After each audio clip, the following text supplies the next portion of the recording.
Welcome to the final installment of the Book and Spotlight series focusing on Blood of My World, a trilogy of novellas I wrote, and it's a vampire romance trilogy with lots of action, lots of heart, lots of love, and lots of fists, and lots of fighting.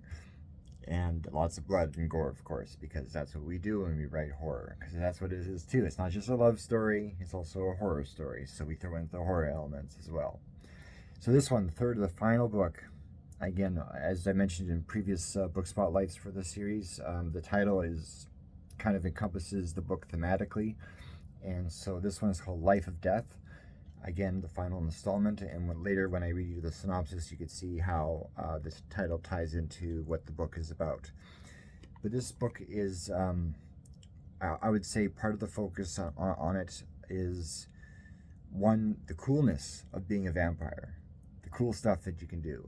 That's part of the storyline in here, and I just wanted to give the reader that sense of awe and wonder, and maybe the idea of like, oh, it'd be cool to be a vampire because then I could do this, this, and this, and that sort of thing. So I wanted to sort of give that gift to the reader and let them have that moment and enjoy it.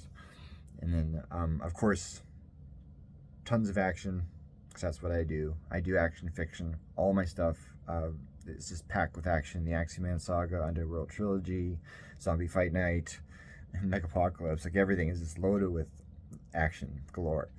But anyway, back to this. So yeah, Life of Death, the final installment, and the back gives away, I guess you could say, a little bit of what happened previously in the other book, Memories of Death, which is the one that happened before this one. But at the same time, the series is meant to be read in order, so it's of no surprise when you read this part. So I'll read it to you now, and then we'll talk a bit more. So here's the back synopsis from Life of Death. Now disconnected from their families, Zack and Rose try and make it on their own way from the war between vampire and slayer. But word has spread to the undead that Zack needs to return to his family, otherwise his mother will only make matters worse for him. Trying to survive together isn't all that it is hoped to be, and Zack and Rose must decide if a vampire and human truly can remain together, or if it's a lost cause and they should accept their fate. Is love enough? Before the two can find out, the vampire's family comes for Zack and Rose, and the two are swept into a nightmare where there will be only one survivor. Everything is put to the test in this book, and it's the whole book is the climax, and everything we've talked about, or not talked about, shared in the first two books, everything comes to a head in this one now, and now it's an all-out war, vampire versus slayer, who's gonna win? And those who know my fiction know that I don't just make the good guy win all the time. It's not always a happy ending. I'm not saying that's the case here. All right, I don't know what, I'm not going to tell you what's happening for the ending of this one. But those who do follow my fiction know that it can go either way. Bad guy can win, good guy can win. So it's a little bit of suspense in that context for those familiar with my work. What's he going to do this time? But anyway, enough about me. I don't want to talk about myself. So this is it, though, the final book, Life of Death, and Zack and Rose are really, really strained and really put to the test on what they're going to do, because Zack's got his loyalty to his vampire family, but now he's seeing that they're dangerous, so he's kind of coming around to Rose's point of view in the context of a slayer, like understanding that vampires are dangerous creatures, and that they need to be taken care of, that is, eliminated.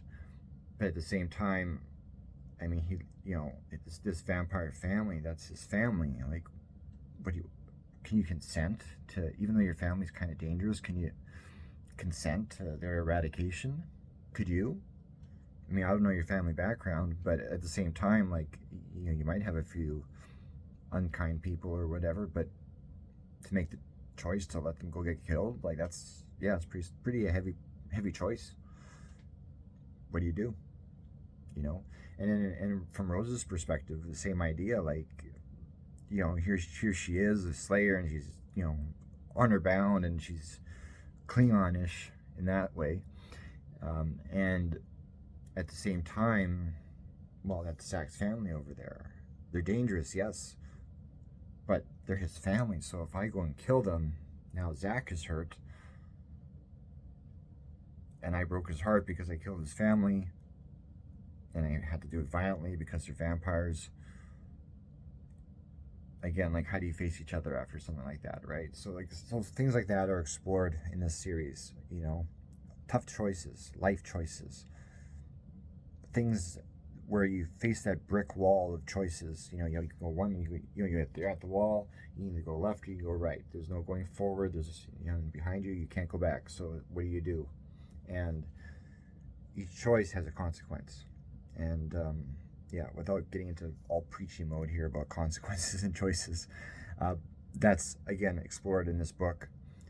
It's definitely something worth looking into and checking out. And of course, if you've read the first book, I hope you read the second one. And if you read the second one, then of course read the third one. Finish the story, and get this full picture of vampire versus slayer with the backdrop of a love story behind it. And I just hope you guys like these books. People really like them at Comic-Cons. They pick them up, and yeah, and like I've had people come back, after picking up a copy of the first one, and then like they're back at my table like 2 hours later. Yeah, I gotta go to the other one now.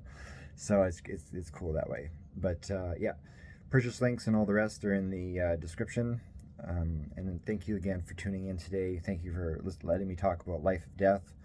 I hope you check out the Blood of My World trilogy, and just have yourself a good weekend. And we'll see you next video for the next spotlight. Cheers.